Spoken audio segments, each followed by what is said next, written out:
यदि आप सिविल सेवा परीक्षा की तैयारी कर रहे हैं तो निश्चित तौर पर आपके मन में ऐसे प्रश्न आते होंगे कि सिविल सेवाएं क्या होती हैं, डीएम या कलेक्टर के ऊपर कौन कौन से अधिकारी काम करते हैं, आईएएस की ट्रेनिंग कैसे होती है, उनकी सैलरी क्या होती है, वगैरह वगैरह वगैरह। तो इस वीडियो में आप लोग इन्हीं सब प्रश्नों के उत्तर प्राप्त करने वाले हैं और साथ में सिविल सेवा परीक्षा से सिविल सेवाओं से जुड़े अन्य और भी जो प्रश्न हो सकते हैं उन सभी के उत्तर आप इस एक वीडियो में प्राप्त करने वाले हैं। तो नमस्कार भाइयों और बहनों, स्वागत है आप सबका आईएएस फ्रॉम होम नामक इस नई पहल में। मैं हूं अरविंद कुमार लोधी और आप देख रहे हैं हमारा कोर्स आईएएस बिगिनर्स। ये हमारे कोर्स का दूसरा लेक्चर है। पहला वाला जो वीडियो था वो था ओवरव्यू ऑफ दिस कोर्स और उम्मीद करता हूं कि आप लोग उसको देखने के बाद ही इस वीडियो पे आए होंगे। यदि आपने नहीं देखा है तो पहले मैं रिक्वेस्ट करता हूं कि आप उस वीडियो को देख लें ताकि कोर्स की एक बेसिक आउटलाइन आपको समझ में आ जाए।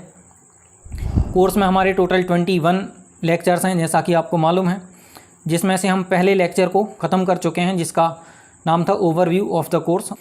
अब जो हम देखने वाले हैं वो है सिविल सर्विसेज इन इंडिया, यानी भारत में लोक सेवाएं। तो इसके बारे में हम डिस्कस करें उससे पहले थोड़ा सा देख लेते हैं कि पिछले वीडियो में हम लोगों ने क्या क्या देखा था। पिछले वीडियो में हम लोगों ने बात करी थी ऑब्जेक्टिव्स ऑफ दिस कोर्स, इस कोर्स के उद्देश्य। फिर उसके बाद हमने देखा था structure of the course, what you have to do, आपको क्या करना है, motive of IAS from home और पूरा कंटेंट यानी कि पूरी लेक्चर्स जितने हमारे आने वाले हैं 21 उन सब की लिस्ट देखी थी हमने पिछले वीडियो में। तो अब हम ये डिस्कस कर लेते हैं कि इस वीडियो में हम लोगों को क्या क्या देखना है। तो इस वीडियो में सबसे पहले तो हम लोग बात करेंगे अबाउट सिविल सर्विसेज, यानी सिविल सेवाएं क्या होती हैं उनको जानेंगे समझेंगे। उसके बाद फिर हम देखेंगे डीओपीटी क्या है और रिक्रूटमेंट प्रोसेस क्या है हमारे देश में लोक सेवाओं के लिए। उसके बाद फिर हम बात करेंगे द कैडर सिस्टम, यानी हमारे देश में अखिल भारतीय सेवाओं के लिए जो कैडर सिस्टम है वो किस प्रकार काम करता है, उसकी थोड़ी सी रूपरेखा हम समझ लेंगे।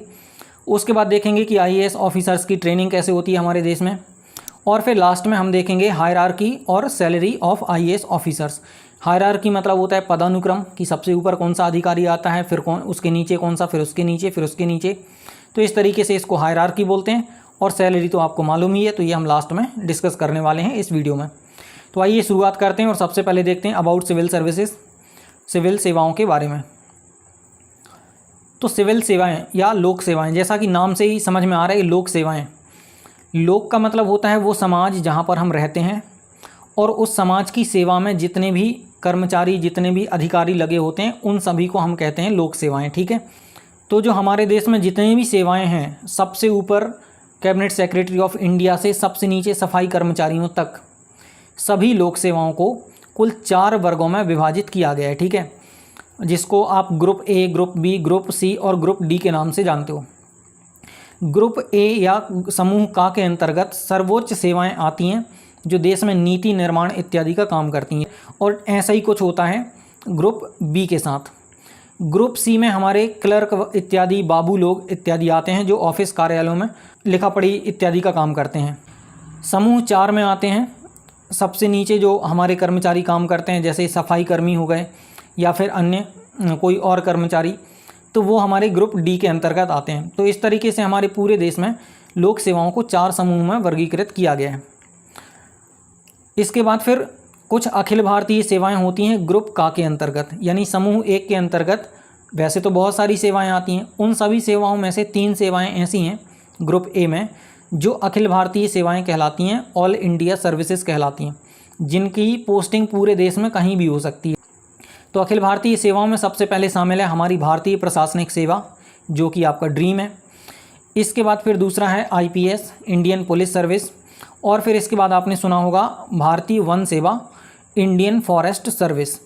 ये आप थोड़ा सा ध्यान देना यहाँ पे कि ये IFOS है, IFS नहीं है। IFS होती है भारतीय विदेश सेवा, ठीक है, जिसके बारे में हम अभी थोड़ी देर से डिस्कस करने वाले हैं।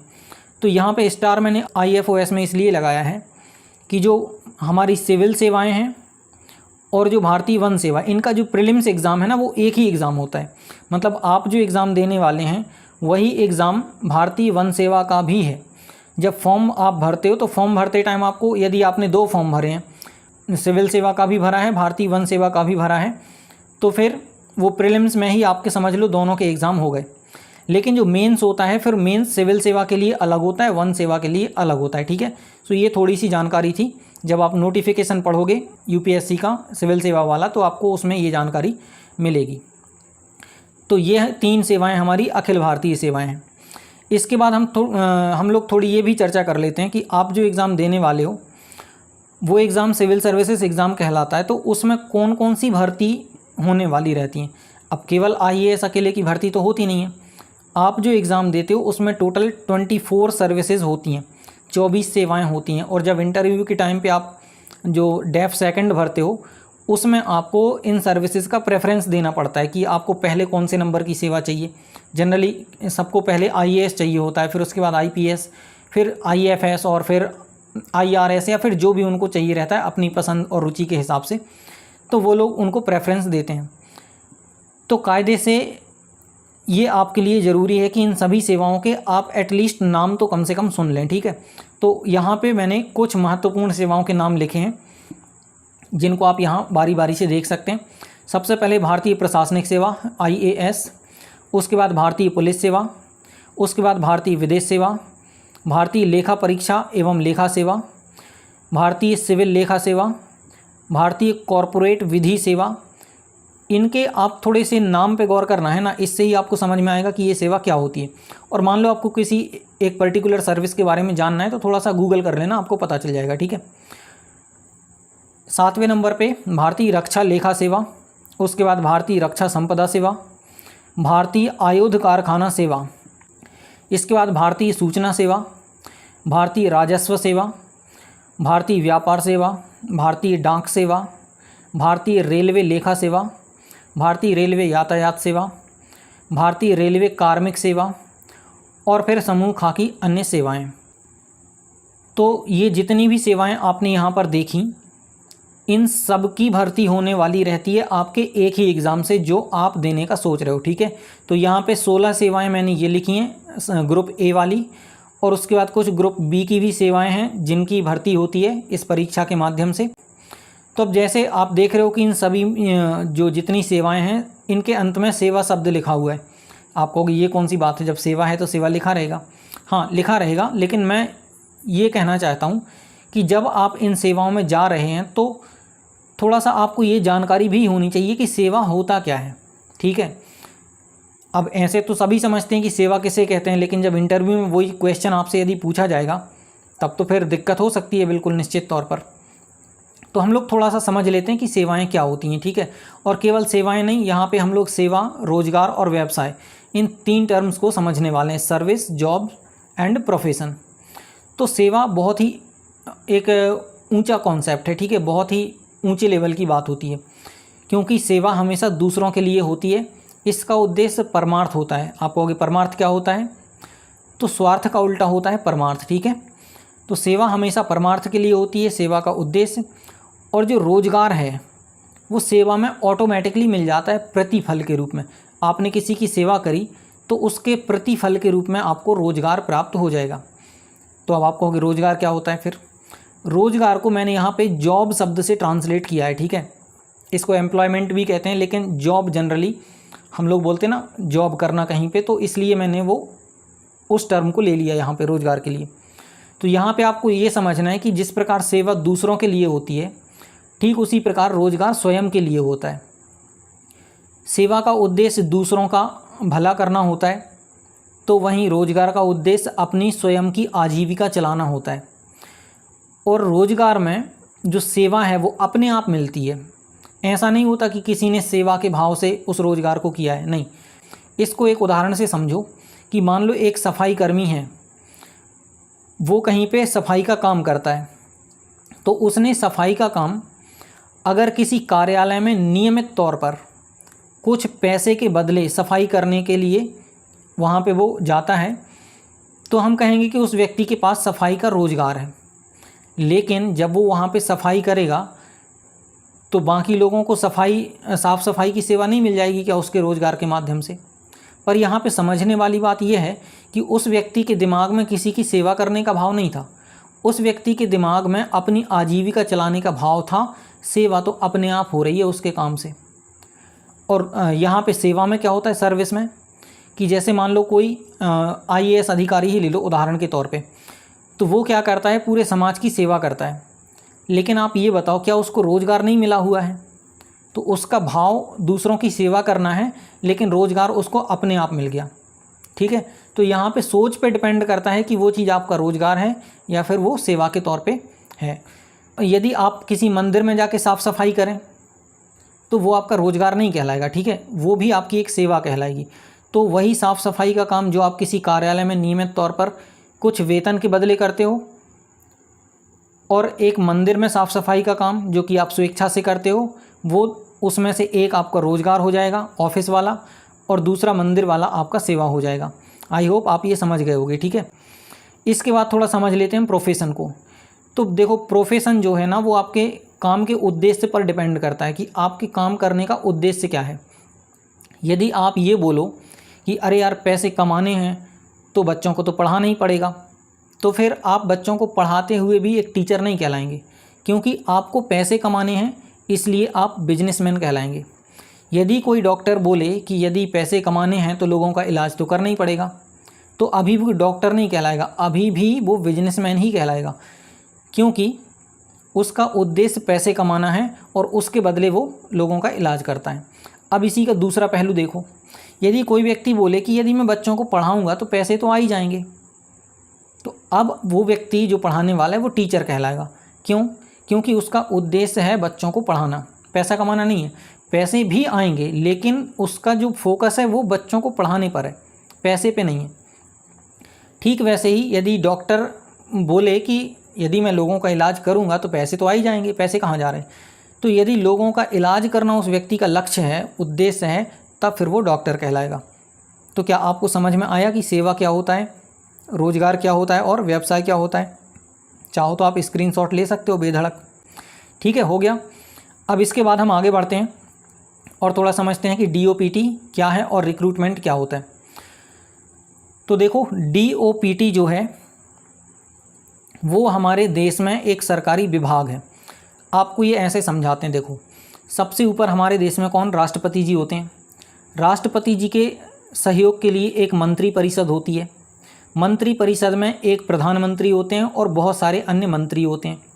हर एक मंत्री को कुछ मंत्रालय मिले होते हैं, किसी का कोई मंत्रालय, किसी का कोई मंत्रालय, तो ऐसे बहुत सारे मंत्रियों को अलग अलग मंत्रालय मिले होते हैं।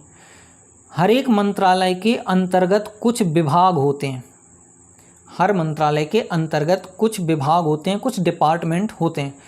तो उन्हीं डिपार्टमेंट्स में से एक है हमारा कार्मिक एवं प्रशिक्षण विभाग, जिसको हम इंग्लिश में कहते हैं department of personal and training.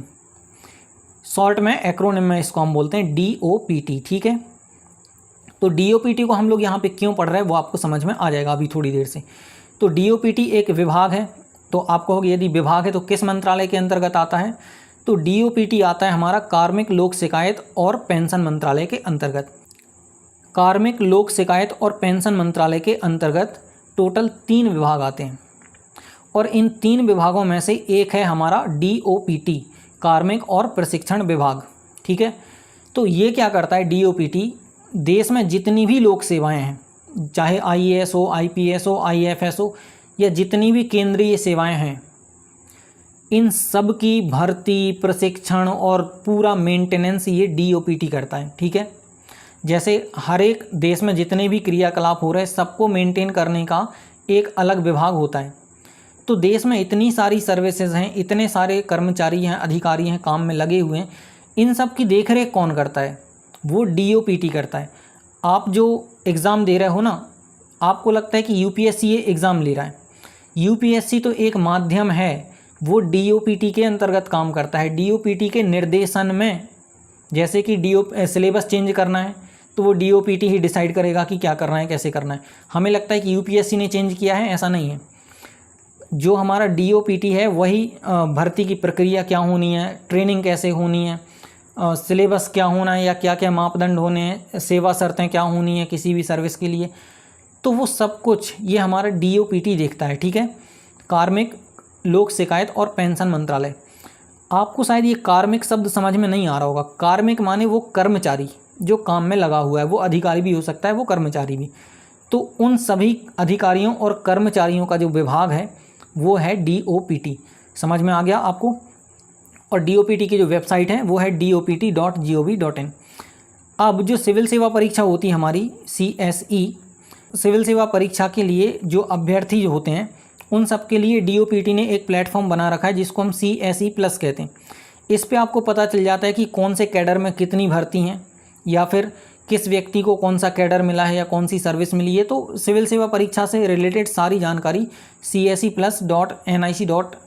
पर आपको प्राप्त हो जाती है।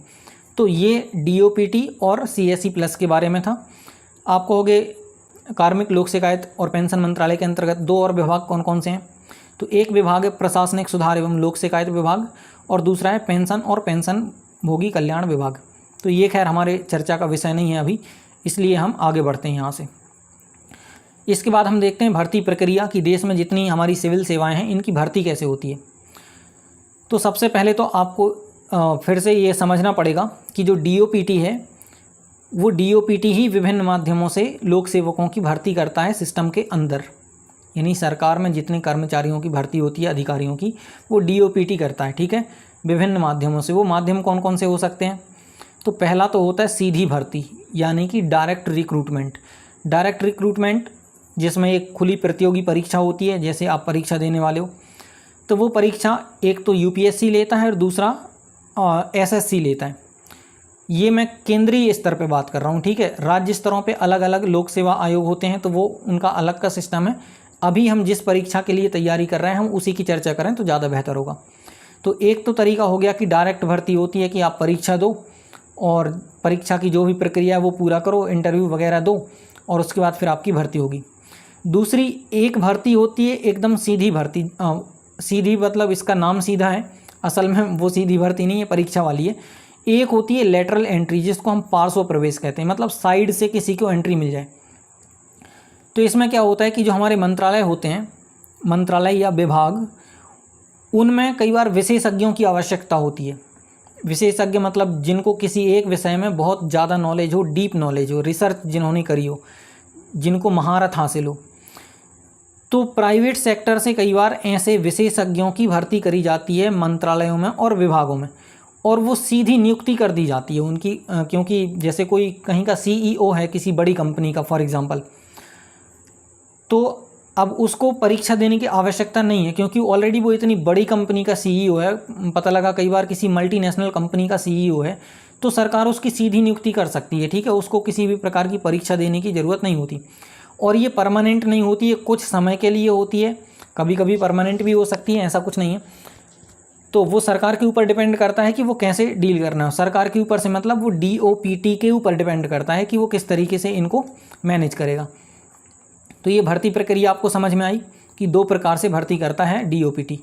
तो जो सीधी भर्ती है, ये सीधी भर्ती कैसे होती है ये हम अगले लेक्चर में विस्तार से इसको जानने वाले हैं, ठीक है। क्योंकि उसके अंतर्गत UPSC आता है और UPSC की ही तैयारी से आप जो एग्ज़ाम दोगे और जो आपकी भर्ती होगी तो वो सीधी भर्ती के अंतर्गत आएगी। अब हम आगे बढ़ते हैं और देखते हैं कि कैडर सिस्टम क्या होता है हमारी अखिल भारतीय सेवाओं के लिए। आपने ध्यान से सुना ना मैंने क्या बोला? कैडर सिस्टम सभी सेवाओं के लिए नहीं होता है, ये केवल अखिल भारतीय सेवाओं के लिए होता है। और अखिल भारतीय सेवाएं आपको पता है 3 हैं, IAS, IPS और IFOS, ठीक है। तो कैडर सिस्टम कैसे काम करता है थोड़ा उसको देख लो। यहाँ पे हमारे पूरे देश को 5 क्षेत्रों में विभाजित किया गया है जिनको हम कहते हैं 5 जोन्स, ठीक। और हमारे पूरे देश में टोटल 24 कैडर हैं, 24 कैडर्स, ठीक है। उनमें जो 5 क्षेत्रों में जो विभाजित हैं, तो पहले क्षेत्र में जो कैडर हैं टोटल 6 कैडर आते हैं। एक आता है अगमुट जिसको बोलते हैं, अगमुट ये एक्रोनिम है। इसमें अरुणाचल प्रदेश, गोवा, मिजोरम और यूटी मतलब होता है यूनियन टेरिटरीज, ठीक है, जिनको हम केंद्र शासित प्रदेश कहते हैं। तो फिलहाल में जम्मू कश्मीर भी इसी के अंतर्गत आता है। इसके बाद फिर दूसरा कैडर है हिमाचल प्रदेश, फिर उसके बाद उत्तराखंड, पंजाब, राजस्थान और हरियाणा। ये 6 कैडर आते हैं जोन 1 के अंतर्गत, और ये आपको पता है कि हमारा देश का उत्तर पश्चिम क्षेत्र है, ठीक है।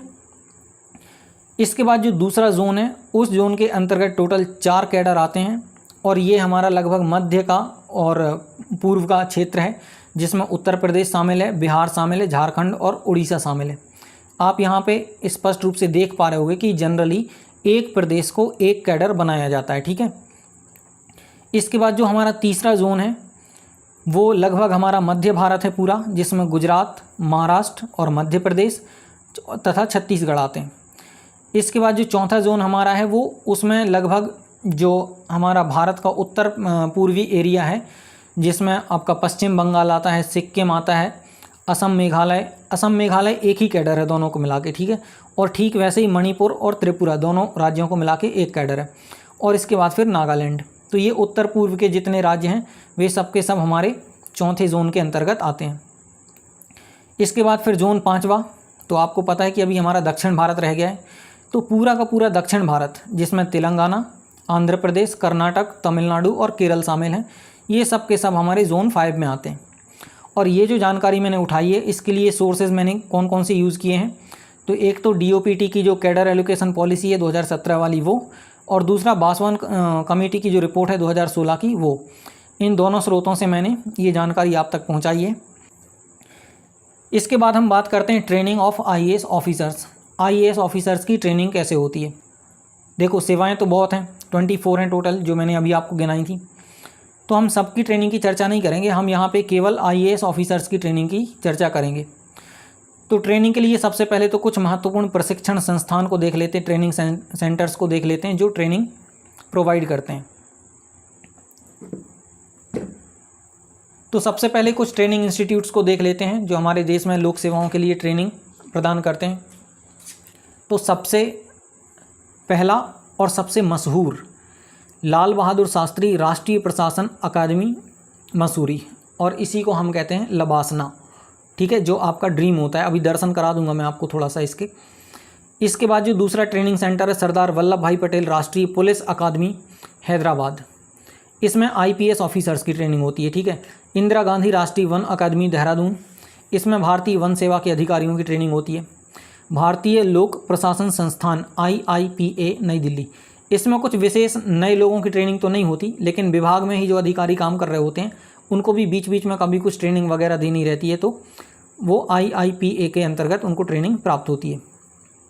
इसके बाद अंतर्राष्ट्रीय अध्ययन स्कूल, इसमें जो IFS के अधिकारी हैं हमारे उनकी ट्रेनिंग होती है।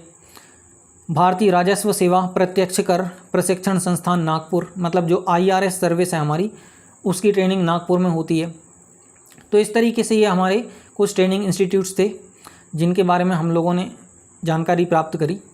अब हम इसकी विशेष रूप से चर्चा करने वाले हैं आगे कि IAS अधिकारियों की हमारी ट्रेनिंग कैसे होती है।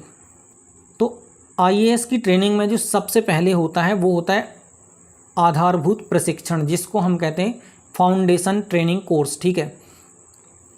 तो ये लगभग 16 सप्ताह का होता है, और 16 सप्ताह मतलब 4 माह। तो 16 सप्ताह में क्या होता है कि जितनी भी सेवाओं की जो रिकमेंडेशंस हुई है UPSC के द्वारा, मतलब IAS से लेके अभी जितनी मैंने टोटल 24 जो आपको गिनाई थी, ठीक है, समूह का और खा वाली, वो सब के सब जो ऑफिसर्स हैं सबसे पहले वो मसूरी जाते हैं, और मसूरी में उनको ये आधारभूत ट्रेनिंग मिलती है 4 महीने की। उसके बाद क्या होता है कि 4 महीने के बाद प्रोफेशनल ट्रेनिंग स्टार्ट होती है। प्रोफेशन अभी मैंने बताया था व्यवसाय। तो प्रोफेशनल ट्रेनिंग में फ़ेज़ 1 स्टार्ट होता है, और इसमें क्या होता है कि जो IAS ऑफिसर्स हैं वो वहीं पे रुक जाते हैं मसूरी में, बाकी लोग अपने अपने ट्रेनिंग इंस्टीट्यूट में चले जाते हैं। तो जब प्रोफेशनल ट्रेनिंग स्टार्ट होती है तो वहाँ पे केवल IAS ऑफिसर्स ही बचते हैं। तो 26 सप्ताह की मतलब लगभग 6.5 माह की ट्रेनिंग उनकी होती है, प्रोफेशनल ट्रेनिंग। इसके बाद फिर उनको भेज दिया जाता है एक लंबी सी ट्रेनिंग के लिए उनके कैडर में, जिसको हम कहते हैं जिला स्तरीय प्रशिक्षण, डिस्ट्रिक्ट ट्रेनिंग, ठीक है। तो कैडर जब आपने परीक्षा दी, रिजल्ट आया, और कुछ दिन बाद आपको कैडर एलोकेट हो जाता है कि इस वाले कैडर में आपकी नियुक्ति होने वाली है। तो क्या होता है जब ट्रेनिंग ये चलती है तो आपको उसी कैडर में भेजा जाता है जिस कैडर में आपकी नियुक्ति होने वाली रहती है। तो वहाँ पे लगभग आप 1 वर्ष व्यतीत करते हो, और वहाँ कैडर में आपकी टोटल 3 फेजेज़ में आपकी ट्रेनिंग होती है। पहला फेज़ होता है आपका इंस्टीट्यूशनल ट्रेनिंग यानी संस्थागत प्रशिक्षण। संस्थागत प्रशिक्षण का मतलब जैसे देखो, देश में आईएएस की ट्रेनिंग के लिए मसूरी में है लाल बहादुर शास्त्री राष्ट्रीय प्रशासनिक अकेडमी, तो ठीक वैसे ही हर एक राज्य में भी लोक सेवाओं के प्रशिक्षण के लिए एक एक अकेडमी होती है। ठीक है, तो अभी आप मसूरी में ट्रेनिंग प्राप्त कर रहे थे, उसके बाद आप डिस्ट्रिक्ट की जो प्रशिक्षण अकेडमी है वहाँ पे प्रशिक्षण प्राप्त करेंगे। फिर उसके बाद आपकी पोस्टिंग हो जाती है किसी ज़िले में या फिर किसी अनुविभाग में। ठीक है, तो वहाँ पे आप अलग अलग कार्यालयों में काम करते हो और जो व्यवहारिक प्रशिक्षण है वो प्राप्त करते हो। उसके बाद फिर वापस से आप उसी कैडर में जो आपकी प्रशिक्षण इंस्टीट्यूट है वहाँ पे आप जाते हो और आपको वहाँ पे दूसरा फेज़ इंस्टीट्यूशनल ट्रेनिंग का पूरा करना रहता है जो लगभग 1 माह का होता है। ठीक है, तो इस तरीके से आपकी 3 चरणों में डिस्ट्रिक्ट ट्रेनिंग पूरी होती है जो लगभग 1 साल की होती है। इस 1 साल की ट्रेनिंग के बाद आप वापस से आ जाते हो कहाँ, मसूरी। तो जब आप मसूरी वापस आते हो तो लगभग 1.5 से 2 माह तक आपका जो फाइनल प्रशिक्षण है वो होता है और इसमें आपके कॉन्फिडेंस को बिल्ड किया जाता है, आपको पूरा फुल फ्लेज्ड अधिकारी बना दिया जाता है ताकि आप चीज़ों को सही से डील कर पाओ। तो जब ये ट्रेनिंग पूरी हो जाती है इसके बाद आपको एक एग्ज़ाम देना पड़ता है। उस एग्ज़ाम को पास करने के बाद तथा ये पूरी 18 महीने की ट्रेनिंग पूरी करने के बाद आपको एसडीएम के बतौर स्थायी रूप से नियुक्त कर दिया जाता है किसी अनुविभाग में। ठीक है, सो इस तरीके से ये आईएएस की पूरी ट्रेनिंग होती है, लगभग 18 महीने चलती है। अब मैं आपको थोड़ा सा दर्शन कराना चाहूँगा हमारी लाल बहादुर शास्त्री राष्ट्रीय प्रशासन अकेडमी मसूरी का। तो ये दृश्य हैं, आप देखते चलें, मैं एक एक करके इनको निकालता चलता हूँ स्लाइड्स को, फ़ोटोज़ को। ये है ज्ञानशिला की वो बिल्डिंग जहाँ पे सभी लोगों की ट्रेनिंग होती है, क्लासेस वगैरह लगती हैं यहाँ पे। और ये फाउंडेशन का बैच का कुछ शायद उद्घाटन हो रहा था, क्या हो रहा था वहाँ की फ़ोटो है ये। और ये क्लास चल रही है, वहाँ पे मंत्री जी का भाषण हो रहा है। फिर ये अलग कुछ और इन लोगों का कार्यक्रम है कुछ। इसके बाद यहाँ पे सब लोग इकट्ठे हुए हैं, फ़ोटो खिंचवा रहे हैं। ये कुछ कल्चरल एक्टिविटीज़ के इमेजेस हैं। बस अब आ जाओ अपनी सपनों की दुनिया से बाहर, क्योंकि अभी एक खंड और बचा है हमारा, जो है आईएएस की हायरार्की और सैलरी। इसको हम एक ही स्लाइड में ख़त्म करेंगे पूरा। तो इसको आप थोड़ा ऐसे समझो कि हमारे देश में जो आईएएस ऑफिसर्स हैं वो टोटल 3 स्टेजेस पे काम करते हैं। एक तो डिस्ट्रिक्ट लेवल पे काम करते हैं वो, एक स्टेट लेवल पे काम करते हैं और स्टेट लेवल के बाद फिर सेंट्रल लेवल पे वो काम करते हैं, यानी केंद्रीय स्तर पर। तो एक आईएएस अधिकारी की जो सबसे पहली नियुक्ति होती है वो एसडीएम के तौर पे होती है डिस्ट्रिक्ट में, ठीक है, ज़िले में। इसके बाद फिर एसडीएम का जब प्रमोशन होता है तो वो एडीएम के पद पर पहुंचता है। एडीएम मतलब होता है असिस्टेंट डिस्ट्रिक्ट मजिस्ट्रेट, ठीक है। इसके बाद फिर होता है डिस्ट्रिक्ट मजिस्ट्रेट यानी डीएम, या फिर जिसको हम कलेक्टर भी बोलते हैं। तो कलेक्टर भी 2 प्रकार के कलेक्टर होते हैं, एक छोटे ज़िले का कलेक्टर होता है, एक बड़े से ज़िले का कलेक्टर होता है। उसके बाद कलेक्टर का प्रमोशन होता है तो डिविजनल कमिश्नर होता है, वो जो संभाग का अधिकारी होता है, संभाग का आयुक्त। तो ये डिस्ट्रिक्ट लेवल पे टोटल आप देखोगे तो डिवीज़न कमिश्नर तक आखिरी पोस्ट है। उसके बाद फिर डिस्ट्रिक्ट पे कोई पोस्ट नहीं होती है। इसके बाद फिर उनको स्टेट में भेज दिया जाता है। तो स्टेट में भी सबसे नीचे जो काम करता है व्यक्ति आईएएस ऑफिसर, वो होता है अंडर सेक्रेटरी। अब इसमें जो अंडर सेक्रेटरी है और ये जो एसडीएम है, इन दोनों का लेवल एक ही है, जिसको हम कहते हैं लेवल 10। और इसी को यदि आप देखोगे सेंट्रल लेवल पे, तो सेंट्रल लेवल पे जो असिस्टेंट सेक्रेटरी होते हैं हमारे, तो असिस्टेंट सेक्रेटरी सेंटर में और अंडर सेक्रेटरी राज्य में और एसडीएम डिस्ट्रिक्ट में, ये तीनों के तीनों एक ही लेवल के अधिकारी हैं और ये 10वें लेवल पे आते हैं, जिसकी सैलरी है 56,100, ठीक है। तो इस तरीके से आप ये पूरी टेबल को देख सकते हो। नीचे से ऊपर की ओर हायर ऑफिसर्स हैं। तो अंडर सेक्रेटरी से ऊपर होता है डिप्टी सेक्रेटरी और डिप्टी सेक्रेटरी के ऊपर होता है जॉइंट सेक्रेटरी, और ये एक सम्मानजनक पोस्ट होती है जॉइंट सेक्रेटरी की, ठीक है। इसके बाद फिर स्पेशल सेक्रेटरी और फिर कमिश्नर होता है, वो स्टेट में भी होता है वो, जिसको कमिश्नर या फिर सेक्रेटरी भी बोलते हैं हम, ठीक है। फिर इसके बाद प्रधान सचिव, जिसको प्रिंसिपल सेक्रेटरी बोलते हैं। एडिशनल चीफ सेक्रेटरी, स्टेट में ये विशेष पद है, ये कहीं और नहीं होता है। एडिशनल मतलब होता है अतिरिक्त, ठीक है। तो अतिरिक्त मुख्य सचिव की जो पोस्ट होती है प्रदेश में वो दूसरी सबसे ऊंची पोस्ट होती है। प्रदेश में जो सबसे बड़ा IAS अधिकारी होता है वो होता है चीफ सेक्रेटरी, मुख्य सचिव। ठीक है, आप यदि सेंट्रल लेवल पे देखो तो असिस्टेंट सेक्रेटरी, उसके बाद अंडर सेक्रेटरी, डिप्टी सेक्रेटरी, फिर director, joint secretary, additional secretary.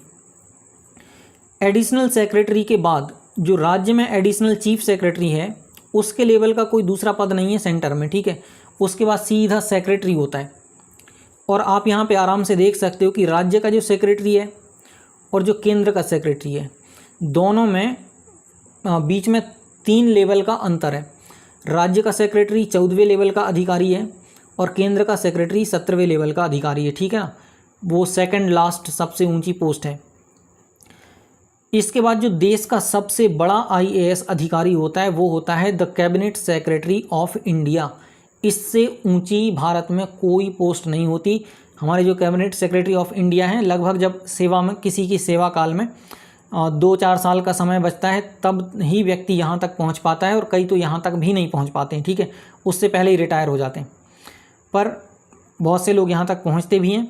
और जो कैबिनेट सेक्रेटरी ऑफ इंडिया हैं हमारे, वो पूरे IAS अधिकारियों के हेड होते हैं। ठीक है, प्रधान होते हैं। तो इस तरीके से आपको समझ में आ गई होगी पूरी हायरार्की। अब यदि आपको सैलरी का स्ट्रक्चर देखना है तो 10वें लेवल पे 56,100 सैलरी का स्ट्रक्चर है। DMA कलेक्टर की आप देखोगे तो 2 लेवल पे सैलरी यहाँ पे होती है, 78,800 से 1,18,500 तक। और उसके बाद जो चीफ सेक्रेटरी ऑफ किसी स्टेट की बात कर रहे हैं तो किसी स्टेट का चीफ सेक्रेटरी होता है, उसकी जो सैलरी है 2,25,000 होती है। और जो सबसे ऊंची सेवा है हमारे देश में कैबिनेट सेक्रेटरी ऑफ इंडिया, तो 2.5 लाख उनकी बेसिक सैलरी होती है। तो ये इस प्रकार से IAS की हायरार्की और सैलरी, ये हमारा लास्ट पॉइंट था इस पूरे लेक्चर का, जो कि अब समाप्त होता है। आइए एक बार हम देख लेते हैं कि आज की वीडियो हमने किन किन चीज़ों को डिस्कस किया।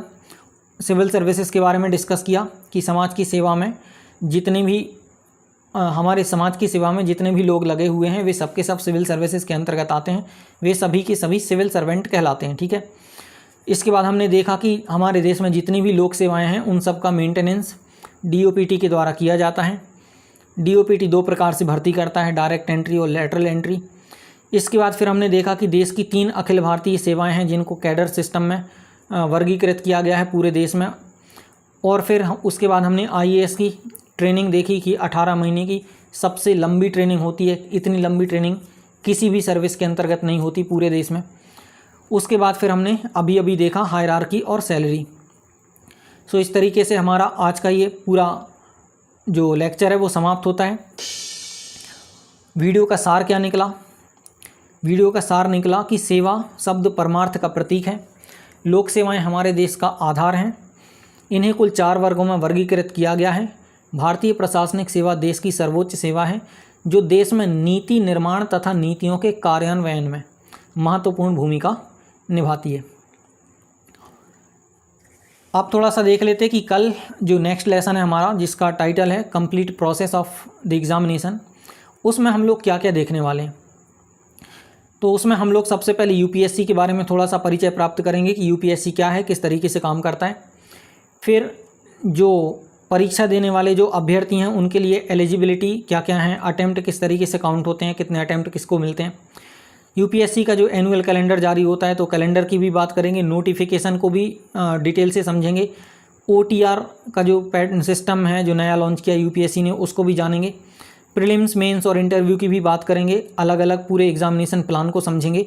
और उसके बाद रिज़ल्ट आने तक पूरी चर्चा करेंगे और कुछ सावधानियां जो इस पूरी प्रक्रिया के दौरान आपको अपनानी है उनको भी हम देखेंगे। सो ये था हमारी वीडियो का अंत। उम्मीद करता हूँ कि आपको कुछ उपयोगी जानकारी इसमें मिली होगी। इस पूरे कोर्स में 21 टोटल लेक्चर्स हैं हमारे, जिनको आप प्लेलिस्ट में जाके एक्सेस कर सकते हो। यदि वीडियो आपको उपयोगी लगा हो तो इसको लाइक करें, कोई क्वेरी वगैरह हो तो कमेंट करके पूछें। और यदि आप घर से ही IAS की तैयारी कर रहे हैं तो कृपया चैनल को सब्सक्राइब करके मुझे भी अपनी यात्रा का साथी बना लें। Thank you for watching this video. Have an awesome day.